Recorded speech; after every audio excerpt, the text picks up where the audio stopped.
ஹரே ராமா ஹரே கிருஷ்ணா. நான் உங்க வீரான மிஸ் சபரி. இன்னைக்கு மார்கழி 15ஆம் நாள். நம்ம எல்லாரும் ஒன்னு சேர்ந்து ஆண்டாள் சொல்லி கொடுத்த பாவை நோன்பு இருக்க போறோம். இந்த வீடியோவை பார்க்கறதுக்கு முன்னாடி நீங்க பார்த்திருக்க வேண்டிய வீடியோ ஆண்டாளோட பிறந்த கதை, ஸ்ரீவில்லிபுத்தூரோட சிறப்புகள், கூடவே இந்த 30 நிமிஷம் வீடியோவை எப்படி பார்க்கணும், இந்த வீடியோவை பார்க்கும்போது என்ன பண்ணணும்ன்ற செயல்முறை வீடியோவும், இதுக்கு முன்னாடி இருக்கிற பாசரங்களோட அர்த்தமும். நான் சொன்ன வீடியோஸை நீங்க இன்னும் பார்க்கல அப்படின்னா இந்த வீடியோ டிஸ்கிரிப்ஷன்ல அந்த எல்லா லிங்கையும் கொடுத்துருக்கோம். அந்த வீடியோஸை பார்த்துட்டு அதுக்கப்புறமா இந்த வீடியோவை பார்க்க தொடருங்க. ஆண்டாள் திருவடிகளே சரணம். தீபங்கள் ஏற்றிக்கொள்வது, மணி அடித்து தொடங்குவது, வாத்திய பொருள் எது இருந்தாலும் தொட்டு வணங்குவது, விநாயகர் வழிபாடு. வாக்குண்டாம் நல்ல மனமுண்டாம் மலரால் நோக்குண்டாம் மேனில் உடங்காது பூக்கொண்டு துப்பாதிர் மேல் தும்பிக்கை அவன் பாதம் தப்பாவல் சார்வார் தமக்கு. குலதெய்வ வழிபாடு, நோன்பு பிரார்த்தனை. வாமனா போற்றி போற்றி, தாமரை பாதங்களே போற்றி போற்றி. மூன்றடியால் உலகை அளந்த வாமன பொற்பாதம், மூன்றடியால் உலகை அளந்த வாமன பொற்பாதம், பரதன் தன் தலை மேலே வைத்து பாரத நாட்டை ஆண்ட இப்பாதம், பரதன் தன் தலை மேலே வைத்து பாரத நாட்டை ஆண்ட இப்பாதம், ஏழுமலைக்கு நாமும் சென்று மோட்சம் பெற காண்பது நிஜபதம், மூன்றடியால் உலகை அளந்த வாமன பொற்பாதம், வைகுண்டத்தில் ஸ்ரீலக்ஷ்மியின் மடி மீது போற்றும் திவ்ய பாதம், வைகுண்டத்தில் ஸ்ரீலக்ஷ்மியின் மடி மீது போற்றும் திவ்ய பாதம், நிலவண்ண கண்ணன் பிறந்த நாளில் வரைந்து வரவேற்கும் முத்து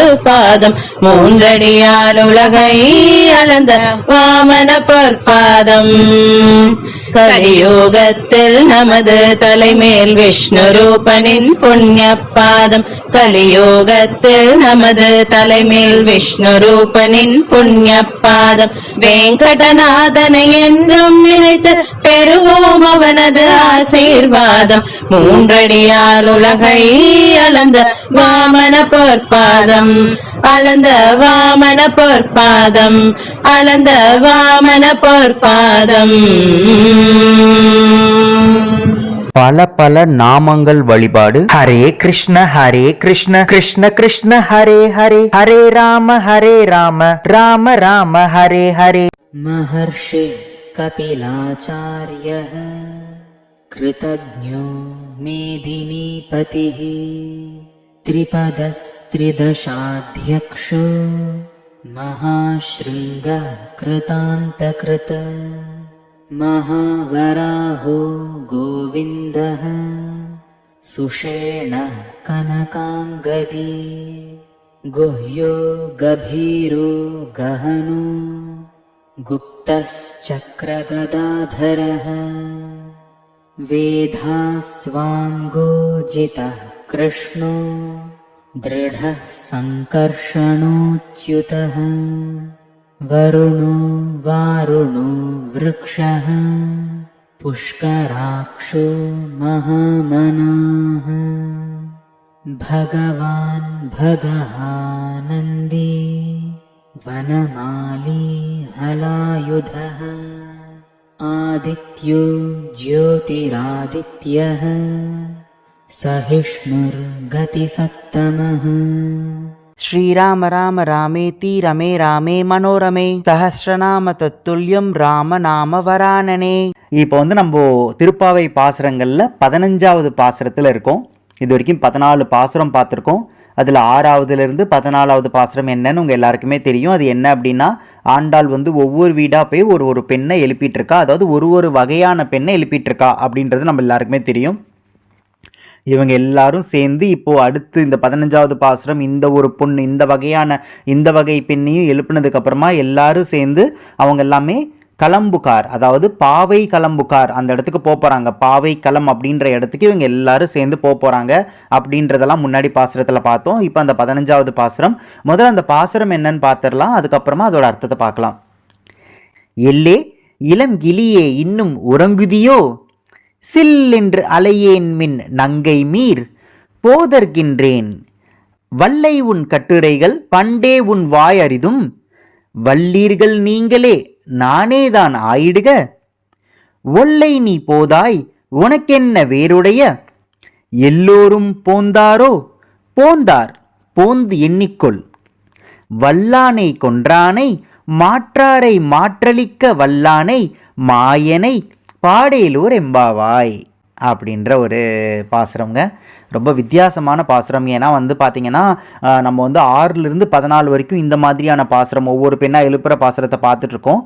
அதில் எல்லாமே பார்த்தீங்கன்னா ஆண்டாள் மட்டும்தான் பாடுவாங்க. அதுக்கு நம்மளா கெஸ் பண்ணிக்கிறோம், ஒருவேளை அந்த பொண்ணு இப்படி பதில் சொல்லியிருப்பாளோ அதனால தான் ஆண்டாள் இந்த மாதிரி சொல்கிறாங்களோன்னு சொல்லிட்டு நம்மளா கெஸ் பண்ணுவோம்.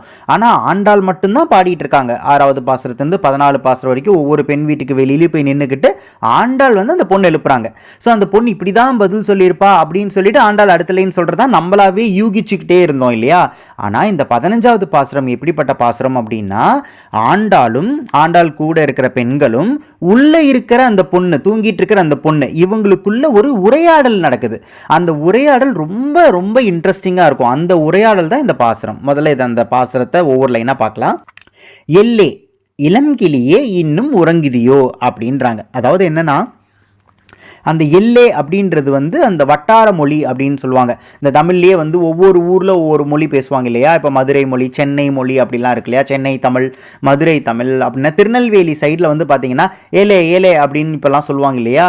அது முதல்ல எல்லே அப்படின்னு தான் சொல்லுவாங்க. அது அப்படியே நாட்கள் ஆக ஆக வருடங்கள் ஆக ஆக அது ஏலே அப்படின்ற மாதிரி ஆயிடுச்சு. அது என்ன கரெக்டான வார்த்தைனா எல்லே, அதுதான். அந்த மாதிரி தான் முதல்ல ஆரம்பிக்கிறாங்க. ஸோ அவங்க அந்த திருநெல்வேலி பாஷையில் தான் ஆரம்பிக்கிறாங்க. யார் ஆரம்பிக்கிறாங்க? ஆண்டாள். எல்லே இளங்கிளியே. இப்போ எல்லே அப்படின்னா, ஏலே அப்படின்னு சொன்னால் சில பேருக்கு கோவம் வரும். இப்போ ஒரே வயசுக்கு ஃப்ரெண்ட்ஸ் அப்படின்னா அந்த மாதிரி சொல்லலாம். இப்போ நம்மளோட பெரியவங்களெல்லாம் அந்த மாதிரி சொல்லக்கூடாது இல்லையா. அந்த மாதிரி ஏலே அப்படிலாம் சொல்ல முடியாது இல்லையா.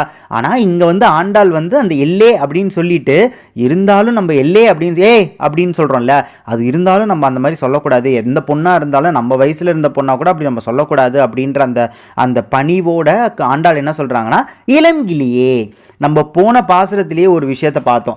என்ன அப்படின்னு பார்த்தீங்கன்னா, நான் சொல்லியிருந்தேன் இந்த மாதிரி ஒரு நம்ம ஏதாவது தப்பாக திட்டுறோம், குழந்தைங்களை திட்டுறோம்னா ஒரு செல்லமான வார்த்தையை போட்டுருணும் அப்படின்னு சொல்லியிருந்தேன். அதனால அவங்க நங்காய் அப்படின்னு போட்டிருந்தாங்க அப்படின்னு நான் சொல்லியிருந்தேன் இல்லைங்களா. எங்களை முன்னும் எழுப்புவான் வாய் பேசும் நங்காய் அப்படின்னு சொல்லும்போது நான் சொல்லியிருந்தேன், ஏன் நங்காய்ன்ற வேர்டு யூஸ் பண்ணுறாங்க அப்படின்னா அவங்க திட்டுறாங்க. இந்த மாதிரி ஏதோ என்ன எழுப்புவேன்னு சொன்னேன் அப்படின்னு சொல்லி திட்டும்போது நம்ம சொல்லும் போதே நங்காயின்னு சொல்லி அவங்க ஆண்டாள் சொல்லிட்டாங்க அப்படின்னு சொல்லியிருந்தோம்ல.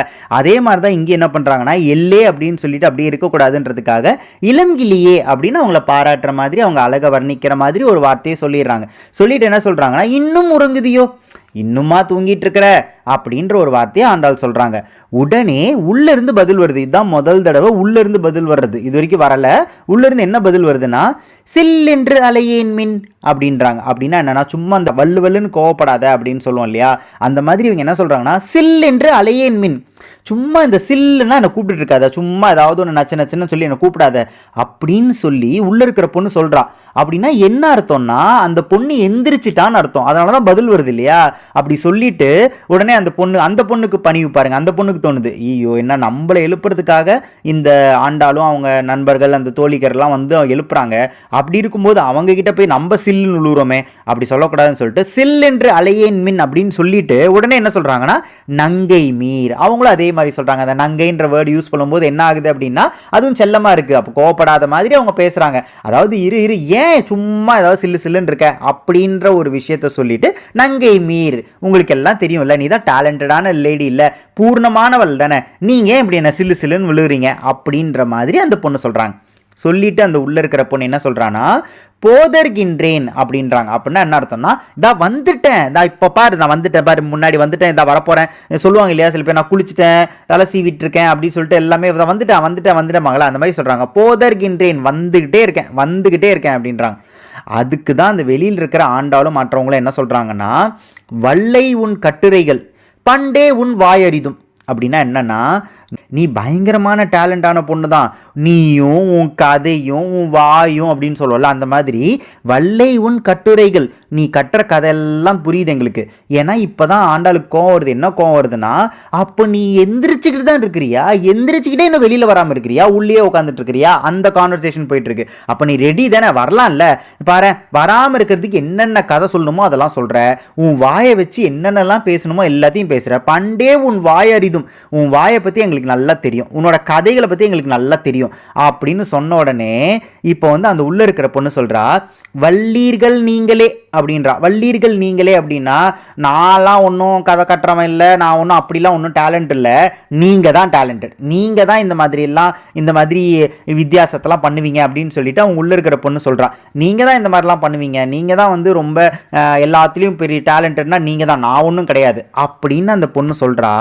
சொல்லிட்டு அடுத்த நிமிஷமே சேச்சே, மறுபடியும் வந்து இவங்கெல்லாம் நம்மளை எழுப்புறதுக்காக, நம்மளை கூட்டு போகிறதுக்காக வந்து நிற்கிறாங்க, இவங்ககிட்ட நம்ம அப்படி சொல்லக்கூடாதுன்னு சொல்லிட்டு அடுத்த வார்த்தை என்ன சொல்கிறாங்கன்னா, நானே தான் ஆயிடுக. சரி சரி விடு, நான் தான் இதெல்லாம் இந்த மாதிரி கதை கட்டுறதும் நான் தான், என் வாய் ரொம்ப ஜாஸ்தியும் நான் தான், எல்லாம் நானே தான் ஆயிடுக அப்படின்னு அந்த பொண்ணு ஒத்துக்கிறாளாம்.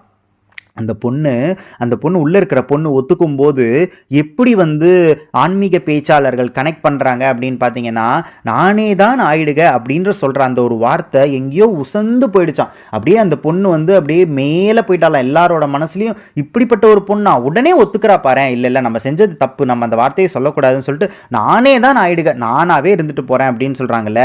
அப்போ இந்த பொண்ணை யாரோட கனெக்ட் பண்ணுறாங்க அப்படின்னா, பரதனோட கனெக்ட் பண்ணுறாங்களாம். பரதன் என்ன ஒத்துக்கிட்டாரு, அவர் என்ன தப்பு செஞ்சாரு, இல்லை அவர் என்ன தப்பு செய்யலை, என்னத்தை ஒத்துக்கிட்டாரு, அதோட ஏன் கம்பேர் பண்ணுறாங்க அப்படின்னா நம்ம அந்த கதையை பார்க்கணும்.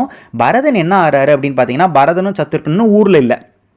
எப்போ கைகேயி வந்து வரம் கேட்டு ராமர் வந்து லக்ஷ்மணன் சீதை எல்லாரும் காட்டுக்கு போகிற வரைக்குமே பார்த்தீங்கன்னா பரதன் சத்ருக்கனன் ஊரில் இல்லை. அதுக்கப்புறம் பரதன் சத்ருக்கனன் வராங்க. ரெண்டு பேருமே அவங்கவுங்க அம்மாவை பார்க்கறதுக்காக போகிறாங்க. அப்போ பரதன் வந்து பார்த்தீங்கன்னா நேராக கைகேயி பார்க்க வராங்க, சத்ருக்கனன் வந்து சுமித்திரையை பார்க்க போகிறாங்க. ரெண்டு பேருக்குமே நியூஸ் தெரிய வருது. பரதனுக்கு கைகேயி மூலியமாக நியூஸ் தெரியுது, சத்ருக்னனுக்கு சுமித்திரை மூலியமாக நியூஸ் தெரியுது. அப்போ வந்து பரதன் வந்து ரொம்ப கோவப்பட்டு கைகேயியை திட்டிட்டு, இனிமேல் நீ என் அம்மாவே கிடையாது, இனிமேல் நான் வந்து உன் பையனே கிடையாது அப்படின்னு சொல்லிட்டு ரொம்ப கோவப்பட்டு வெளியில் வந்துடுற அரண்மனையிலேருந்து. அதே மாதிரி சத்ருக்னன் என்ன பண்ணுறாருன்னா, சுமித்திரை கிட்ட போய் எல்லாம் கேட்டு தெரிஞ்சதுக்கப்புறம் இப்படியெல்லாம் நடந்திருக்கா, என்ன அநியாயம் இது, நாங்கள் ஒரு நாள் ரூல்னா லக்ஷ்மணன்னாவும் போயிட்டாங்களா, ராமர்னா இப்படி போயிட்டாங்களா, ஏன் ராமர் இந்த மாதிரி போனார் அப்படின்னு சொல்லிட்டு அவங்க வந்து அந்த ஆர்கியூமெண்ட் எல்லாம் வந்து சுமித்திரை கிட்ட பேசிட்டு, நான் உடனே போய் பரதனை நான் பார்க்குறேன் அப்படின்னு சொல்லிட்டு சத்ருகனனும் வந்து பரதனை பார்க்கறதுக்காக வரார்.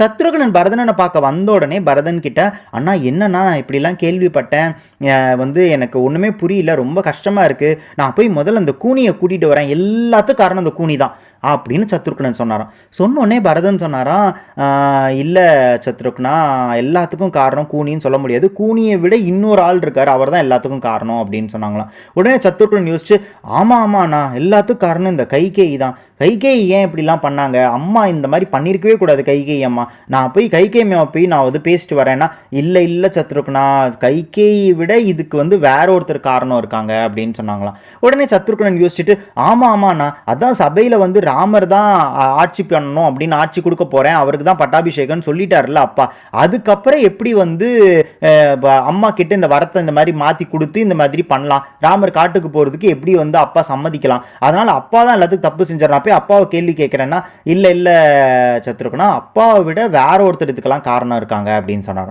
உடனே சத்ருகனன் யோசிச்சுட்டு, அப்போ வேற யார் இருக்கா, ஆமாம் ராமன் அண்ணா தான் இதெல்லாம் காரணம், நம்ம வர்ற வரைக்கும் வெயிட் பண்ணியிருக்க கூடாதா, நம்ம வந்து நிறுத்திருப்போம்ல அண்ணாவை போக விடாம, எதுக்காக ராமர் அண்ணா போகணும், எதுக்கு கைகேயி அம்மா சொன்னாங்கன்றதுக்காக, அப்பா தான் வந்து ஏதோ ஒரு நினைப்புல சொல்லிட்டாருன்றதுக்காக அண்ணன் எதுக்கு போகணும், அண்ணன் தான் செஞ்ச தப்பு, அண்ணன் இந்த மாதிரி போயிருக்கூடாதுன்னு சொல்லும்போது, இல்லை அதை விட வேற ஒருத்தர் இருக்காங்க தப்பு செஞ்சவங்க அப்படின்னு சொன்னாங்களாம்.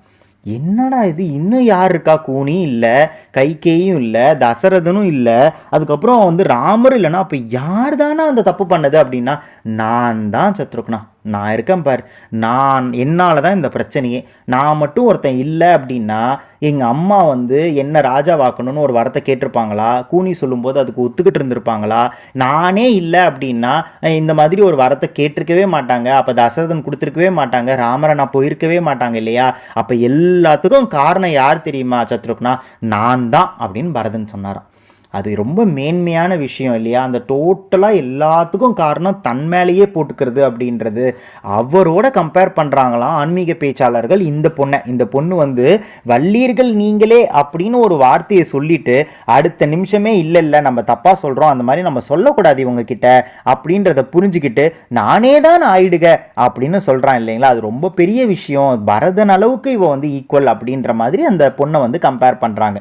அடுத்து பாருங்க, உடனே இவங்க என்ன சொல்றாங்க, நானே தான் ஆயிடுக அப்படின்னு சொல்லிட்டாங்க. இப்போ வெளியில் இருக்கிற பொண்ணுங்க, ஒல்லை நீ போதாய் அப்படின்னா என்ன அர்த்தம் அப்படின்னா, சரிம்மா எல்லாம் விடு, பழச விடு, நீ தான் நான் தான், அந்த பேச்செல்லாம் வேண்டாம், சீக்கிரமா வா, ஒல்லை நீ போதாய், சீக்கிரமா வந்துடு, உனக்கு என்ன வேறுடைய உள்ள வேற என்ன உனக்கு வேலை இருக்கு? என்ன கேட்குறாங்கன்னா, ஒல்லை நீ போதாய், சீக்கிரமா வா, உனக்கு என்ன வேறுடைய உள்ள வேற என்னதான் உனக்கு வேலை இருக்கு அப்படின்னாங்களாம். அதுக்கு வந்து அந்த பொண்ணு சொல்கிறாங்களாம், எல்லோரும் பொந்தாரோ. இப்போ எல்லாம் கேட்பாங்கல்ல, சரி நான் வரேன், எல்லாரும் வந்துட்டாங்களா அப்படின்னு கேட்பாங்கல்ல. இந்த எழுப்பும் போதெல்லாம் அந்த மாதிரி தான் சொல்லுவாங்க, சும்மா என்னையே எழுப்புறீங்க, எல்லாரும் எழுப்பிட்டு கடைசியாக என்ன வந்து எழுப்பலாம்ல அப்படிம்பாங்கல்ல. உண்மையிலேயே பார்த்தீங்கன்னா கடைசியாக தான் இவங்க வந்து எழுப்புறாங்க. 15வது பாசுரம், இதுக்கப்புறம் எழுப்புற பாசுரம் இல்லை. 15வது பாசுரத்தில் தான் இந்த பொண்ணை வந்து எழுப்புறாங்க. அப்போ கூட அந்த பொண்ணு என்ன கேட்குதுன்னா, எல்லோரும் போந்தாரோ அப்படின்னு கேட்குறாங்க. அதுக்கு வெளியில் இருக்கிறவங்க ஆண்டாலும் சேர்ந்து சொல்கிறாங்கன்னா, போந்தார், எல்லாம் வந்துட்டாங்க, பொந்து எண்ணிக்கொள் அப்படின்னா நீயே வந்து எண்ணிக்கோ, நான் சொல்லிட்டேன் வந்துட்டாங்க அப்படின்னு சொல்லிட்டு, இருந்தாலும் நீயே வந்து எண்ணிக்கோ அப்படின்றது தான் போந்தார், பொந்து எண்ணிக்கொள், நீயே வந்து எண்ணிக்கோ அப்படின்னு சொல்றாங்களாம். இதெல்லாம் சொன்னதுக்கு அப்புறமா முக்கியமான விஷயத்தை வந்து ஆண்டாள் சொல்றாங்க. என்னன்னா, வல்லானை கொன்றானை மாற்றாரை மாற்றளிக்க வல்லானை மாயனை பாடேலோர் எம்பாவாய் அப்படின்னு சொல்றாங்க. இது என்ன அப்படின்னு பார்த்தீங்கன்னா, வல்லானை கொன்றானை அப்படின்னா இதில் இந்த இடத்துல வந்து வல்லான் அப்படின்றது வந்து எப்படின்னா வல் ஆணையை வந்து கொன்றான். யார் வல் ஆணை அப்படின்னு பார்த்தீங்கன்னா, நம்ம வந்து 8வது பாசுரத்தில் பார்த்துருந்தோம் இல்லையா, கம்சன் வந்து ஒரு யானையை ரெடி பண்ணி வச்சிருந்தாரு. அதுக்கு பேர் வந்து கோவலையா பீடம் அப்படின்ற, அந்த யானையோட பேர் வந்து கோவலையா பீடம். இந்த கோவலையா பீடம்ன்ற ஒரு ஆணையை ரெடி பண்ணி வச்சிருந்தாரு. அதுக்கப்புறம் கிருஷ்ணர் வந்து வந்தாரு, பல்ராமரோட எல்லாரும் வந்தாங்க. அவங்க வந்து தூண், அந்த அவ்வளோ பெரிய யானையா, அதை தூணு நினைச்சுக்கிட்டு இவங்க விளையாடிட்டு இருந்திருக்காங்க. அப்போ வந்து பார்த்தீங்கன்னா தும்பிக்கையை வச்சு மோப்பம் பிடிச்சி கொல்லணும் அப்படின்றது தான் கம்சனோட பிளான். கம்சன் வந்து அதுக்கேற்ற மாதிரி தான் அந்த கோவலையா பீடம்ன்ற யானையை வந்து ரெடி பண்ணி வச்சிருந்தாரு. அந்த யானை வந்து கடைசியில் மோப்பம் பிடிச்சி இதுதான் கிருஷ்ணர், இந்த கிருஷ்ணரை கொல்லணும் அப்படின்னு முடிவெடுக்கும் போது கிருஷ்ணர் வந்து அந்த தும்பிக்கையை வச்சு ஒரு சொல்லட்டி அந்த யானையை கொன்னாரு அப்படின்னு வந்து நம்ம வந்து ஆல்ரெடி 8வது பாசுரத்தில் பார்த்தோம். அதே தான் இந்த இடத்துல சொல்றாங்க, வல்லானை கொன்றானை அப்படின்னா அந்த வல்லானையே கொன்றவன் அப்படின்னு சொல்றாங்க. யாரை மீன் பண்றாங்க? கிருஷ்ணர். இப்போ அடுத்து யாரை மீன் பண்ணுவாங்க அப்படின்னா, ஆட்டோமேட்டிக்காக ஆண்டாள் இதுக்கு முன்னாடி பாசுரத்திலே சொல்லிட்டாங்க, கிருஷ்ணரை ஒன்று சொன்னால் உடனே நான் ராமரை ஒன்று சொல்லிடுவேன் அப்படின்னு சொன்னாங்கல்ல. அந்த மாதிரி அடுத்த லைன் வந்து ராமரை மீன் பண்ணுது. என்னன்னா, மாற்றாரை மாற்றளிக்க வல்லானை அப்படின்றாங்க. ஸோ இங்கே கிருஷ்ணரை சொல்லியாச்சு. அடுத்து என்னன்னா, மாற்றாரை மாற்றளிக்க வல்லானை அப்படின்னா என்ன அர்த்தம் அப்படின்னு பார்த்தீங்கன்னா, மாற்றாரைனா எதிரிகள், நம்மளோட ஒத்து போகாதவங்க, நம்மளோட கருத்துக்களுக்கு ஒத்து போகாதவங்க, அவங்க தான் மாற்றாரை அப்படின்னு சொல்லுவாங்க. அவங்களை மாற்றளிக்க. இப்போ என்ன அப்படின்னா, மாற்றாரை அழிக்க கிடையாது. இப்போ மாற்றாரை அழிக்கனா நம்மளோட ஒத்து போகாதவங்கள கொண்டுடணும், அதுதானே வந்து மாற்றாரை அழிக்க அப்படின்னு வரும். ஆனால் இவங்க என்ன சொல்றாங்கன்னா, மாற்றாரை மாற்றளிக்க அப்படின்னா நம்ம கூட கருத்து ஒத்து போகாதவங்களை கருத்து ஒத்து போக வைக்கணும். அந்த ஒத்து போகாத விஷயத்தை தான் அழிக்கணுமே தவிர அவங்களையே அழிக்கணும்னு அவசியம் இல்லை. இப்போ வந்து கிருஷ்ணர் வந்து ஒன்னொன்னா அழிக்கிறாரு அப்படின்னு பார்த்தீங்கன்னா இவங்களுக்கெல்லாம் புரிய வைக்க முடியாது. அந்த யானைக்கு என்னன்னு புரிய வைப்பீங்க? இல்லைன்னா வந்து இப்போ அந்த கேசின்ற ஒரு குதிரையை வந்து என்னன்னு புரிய வைப்பீங்க? இல்லை அதுக்கப்புறம் பூதனைக்கு என்னன்னு புரிய வைப்பீங்க? இல்லை சகடாசுரனுக்கு என்னன்னு புரிய வைப்பீங்க? இவங்களுக்கெல்லாம் புரிய வைக்க முடியாது. ஆனால் மனிதர்களாகிய ராமர் எதிர்கொண்டதெல்லாம் யாருன்னு பார்த்தீங்கன்னா, ராவணனை, கும்பகர்ணனை, இவங்களுக்கெல்லாம் புரிய வைக்கலாம் இல்லையா? அப்போ ராமர் என்ன பண்ணுவார்னா, யாரையுமே எதிரியாக பார்க்காம, உன்னோட கருத்து என்னோட கருத்து ஒத்து போகல, நீ அதர்மம் பக்கம் இருக்க, நீ தர்மம் பக்கம் வந்துடு அப்படின்பாராம். உன்னோட தாட்டை தான் வந்து அழிக்கிறதுக்கு ட்ரை பண்ணுவாராம். இப்போ கடைசி நாள் இன்று போய் நாளை வான்ற அந்த ஒரு சான்ஸ் கொடுத்தாரு இல்லையா ராவணனுக்கு, அது கூட என்னன்னா, நீ திருப்பி நாளைக்கு வந்து சண்டை போடணும்னு அவசியம் இல்லை, நீ அதுக்குள்ள சீதையை விட்டுட்டா சண்டையே தேவையில்லை. அவர் என்ன பண்ணுவார் அப்படின்னு பார்த்தீங்கன்னா, மாற்றளிக்க அவர் வந்து ஒரு சான்ஸ் கொடுப்பாராம். இப்போ வந்து சிசுபாலனை கூட கிருஷ்ணர் என்ன பண்ணாரு அப்படின்னு பார்த்தீங்கன்னா, 100 வாய்ப்புகள் கொடுப்பார் இல்லையா? அந்த 100 வாய்ப்புகளுக்குள்ள அவர் மாறிட்டாருன்னா அப்போ அதுக்கப்புறம் அவர் கொல்லணும்னு அவசியம் இல்லை இல்லையா? அவர் வந்து எண்ணிக்கிட்டே இருந்தார். அவர் 100வது தப்பு பண்ணும்போது தான் கொன்னார் இல்லையா? ஸோ ஆனால் அவர் என்ன பண்ணுறாருன்னா, அந்த 100மே அவர் கொடுத்துருக்கிற வாய்ப்பு. அவர் வந்து மாற்றாரை மாற்றளிக்க அவர் வந்து ஒருவேளை வந்து மாறி இருந்தாரு, அவர் வந்து அதுக்குள்ள வந்து கிருஷ்ணரோட மேன்மையை புரிஞ்சிட்டு இருந்தாருன்னா அவர் அழிக்க வேண்டிய அவசியம் இல்லை. அந்த மாதிரி ஒரு சான்ஸ் கொடுக்குறவர், மாற்றாரை மாற்றியளிக்க வல்லானை, அப்படி ஒரு வல்லவன் இல்லையா? அதை தான் வந்து சொல்கிறாங்க. ஸோ அது ராமர், அது கிருஷ்ணர் எல்லாருக்குமே பொருந்தும். அடுத்து மாயனை. மாயனைனா என்ன? மாயனைனாலே ஒரு மெஜிஷியன் மாதிரி தான், ஒரு மேஜிக்கல் பர்சன். இவர் வந்து பாருங்க, அந்த கிருஷ்ணர் இந்த இடத்துல அதுக்கு ஃபர்ஸ்ட் லைனே பாருங்க, வல்லானை கொன்றானை. இவர் வந்து அந்த யானையே கொல்றாரு. அதுக்கு ஒரு 2 நாள் முன்னாடி என்ன தெரியுமா பண்ணியிருப்பாரு? அவர் வந்து கோகுலத்தில் வந்து வெண்ணெய் திருடி இருப்பாரு. வெண்ணெய் திருடிக்கிட்டு அம்மா கிட்ட மாட்டியிருப்பாரு. அம்மா வந்து கட்டி போட்டிருப்பாங்க, ஒரு உரலில் கட்டிக்கிட்டு நிற்பாரு. அப்படின்னா பாருங்க, அவர் இப்படியும் இருக்கிறாரு, ஒரு 2 நாளில் வந்து பார்த்தீங்கன்னா ஒரு அரக்கனை கொல்றாரு. அங்கே வந்து பார்த்தீங்கன்னா ஒரு பூதனையை கொள்றாரு. அதுக்கப்புறம் வந்து பார்த்தீங்கன்னா சகடாசுரனை கொள்றாரு. அதே மாதிரி அம்மாவுக்கு பயப்படுற மாதிரி நடிக்கிறாரு, கோபியர்களுக்கு பயப்படுற மாதிரி நடிக்கிறாரு, வெண்ணையை திருடுறாரு. அப்படின்னா ஒரு மாயநாட்டம் தானே நடந்துக்கிறாரு. அப்படின்றதுனால தான் என்ன சொல்கிறாங்கன்னா மாயனை. இந்த மாதிரி பல முகங்கள் கொண்டவரை பாடேலோர் எம்பாவாய். இவரை நம்ம பாட வேண்டாமா? நீ என்ன பண்ணிட்டு இருக்கிற? உன் வாய் ரொம்ப பெருசு, உன்னோட கதைகள்லாம் ரொம்ப ஓவராக இருக்குது, நீ பயங்கரமாக கதை கட்டுற, அது மட்டும் இல்லாமல் நீ வந்து அழகானவளாக இருக்க, இன்னும் தூங்குற, தூங்காமலே வெளியில் வரமாட்டேங்கிற, போதர்கின்றேன்னு சொல்கிற வரமாட்டேங்கிற, அப்படின்றது எல்லாத்தையும் சொல்லிட்டு உனக்கு என்ன வேறுடைய, உனக்கு வேற என்ன வேலை உள்ள இருக்குது, ஒல்லை நீ போதாய், சீக்கிரம் தான் வெளியில் வா அப்படின்லாம் சொல்லிட்டு அவர் என்ன சொல்கிறாரு? நம்ம வா, இவங்களெல்லாம் நம்ம பாட வேண்டாமா? வல்லானை கொன்றானை மாற்றாரை மாற்றளிக்க வல்லானை மாயனை பாடேலோர் எம்பாவாய். இவங்களெல்லாம் நம்ம பாட வேண்டாமா அப்படின்னு சொன்ன உடனே அந்த பொண்ணு அவங்களும் வந்து ஜாயின் பண்ணி ஆண்டாளோட சேர்ந்து இவங்க எல்லாருமே அந்த பாவை களம் அப்படின்ற ஒரு இடத்துக்கு எல்லாரும் வந்து புறப்படுறாங்க. அப்படின்ற மாதிரி இந்த பாசுரம் முடியுது. ரொம்ப நல்ல பாசுரங்க. அதுவும் இல்லாமல் இந்த பாசுரம் வந்து ரொம்ப இம்பார்ட்டண்ட்டான பாசுரம்னு ஏன் சொல்கிறாங்க அப்படின்னா, இது ஒரு கான்வர்சேஷன் மோடில் இருக்குது. மற்றதெல்லாம் ஆண்டாலே ஃபஸ்ட்டு 14 பாசுரம் பார்த்தீங்கன்னா ஆண்டாள் சொல்லிக்கிட்டே இருப்பாங்க. ஆனால் இது வந்து ஒரு கான்வர்சேஷன் மோடில் இருக்குது. அந்த இருக்கிற, அதாவது இந்த பாகவதம் சொல்லுவாங்கள்ல, அவங்களுக்கும் இம்பார்ட்டன்ஸ் கொடுக்குற மாதிரி அந்த பொண்ணு பேசின விஷயங்களும் வந்து பாசுரத்துக்குள்ளே கொண்டு வந்ததுனால இந்த பாகவத சேவைனா ரொம்ப பெரிய விஷயம்னு சொல்லுவாங்க. ஏன்னா இந்த பகவான் சேவையை விட பாகவதன் சேவை ரொம்ப ஸ்பெஷல்னு சொல்லுவாங்க இல்லையா? அந்த மாதிரி பார்த்தீங்கன்னா அந்த பொண்ணோட கான்வர்சேஷனு கூட இந்த பாசுரத்துக்குள்ள வச்சிருக்காங்க. அப்படின்ற மாதிரி இந்த பாசுரத்துக்கு ஒரு பெரிய சிறப்பு இருக்கு. அதே மாதிரி இந்த பாசுரத்தோட இந்த எழுப்புற விஷயம் அப்படின்றது முடியுது. அடுத்த பாசுரத்தில் என்ன மாதிரி எல்லாம் பேசியிருக்காங்கன்றதை நம்ம அடுத்த பாசுரத்தில் பார்க்கலாம். இப்போ இந்த பாசுரத்தை ஒரு தடவை பார்த்துருவோம். எல்லே இளம் கிளியே இன்னும் உறங்குதியோ, சில் என்று அலையேன் மின் நங்கை மீர் போதர்கின்றேன், வல்லை உன் கட்டுரைகள் பண்டே உன் வாய் அரிதும், வல்லீர்கள் நீங்களே நானேதான் ஆயிடுக, ஒல்லை நீ போதாய் உனக்கென்ன வேறுடைய, எல்லோரும் போந்தாரோ போந்தார் போந்து எண்ணிக்கொள், வல்லானை கொன்றானை மாற்றாரை மாற்றளிக்க வல்லானை மாயனை பாடேலோர் எம்பாவாய். நம்ம வந்து ஒவ்வொரு பாசுரத்தையும் பார்க்கும்போது அதோட டைமிங்கை கெஸ் பண்ணி போட்டுட்டு இருக்கோம். இப்போ இந்த பாசுரத்தை வந்து நம்ம ஒரு 5:35 AM அப்படின்னு வச்சுக்கலாம். இப்போ நீங்க ஐயமும் பிச்சையும் ஆந்தனைக்கும் குருவுக்கும் காயின் போட வேண்டிய நேரம். வைணவ திருத்தலங்கள் திவ்ய தேச தரிசனம். திருப்புட்குழி ஸ்ரீ மரகதவல்லி சமேத ஸ்ரீ விஜய ராகவாய நமக. திருநின்ற ஊர் ஸ்ரீ எண்ணெய் பெற்ற தாயார் சமேத ஸ்ரீ பக்தவத்சலாய நமக. திரு எவ்வளூர் ஸ்ரீ கனகவல்லி சமேத ஸ்ரீ வீர ராகவாய நமக. ஆரத்தி பாடல். கோதாதேவி வசுதாரூபிணி நாத பிரியே ஸ்ரீ ರಂಗನರಾಣಿ ಮುಡಿಯಲಂಕಾರದಿ ಶೋಭಿಪೆ ಮುಡಿಸುವೆ ಪುಷ್ಪವರಂಗನಿಗೆ ಮಾಡಿಸುವೆ ವ್ರತ ಕಾತ್ಯಾಯನಿ ಅಡಿಗೆ ನಮಿಪೆ ಆಂಡಾಳ್ ದೇವಿ ಗೋದಾದೇವಿ ವಸುಧಾರೂಪಿಣಿ நாத பிரியே ஸ்ரீரங்கனராணி. இன்னைக்கு பாசுரத்துல எந்த மாதிரி ஒரு ஆன்மீக உணர்வை நீங்க உணர்ந்தீங்க அப்படின்றத இந்த வீடியோவோட கமெண்ட்லயோ இல்ல எங்களுக்கு வாட்ஸ்அப்லயோ கண்டிப்பா பதிவிடுங்க. ஆண்டாள் திருவடிகளே சரணம். ஹரே ராமா ஹரே கிருஷ்ணா.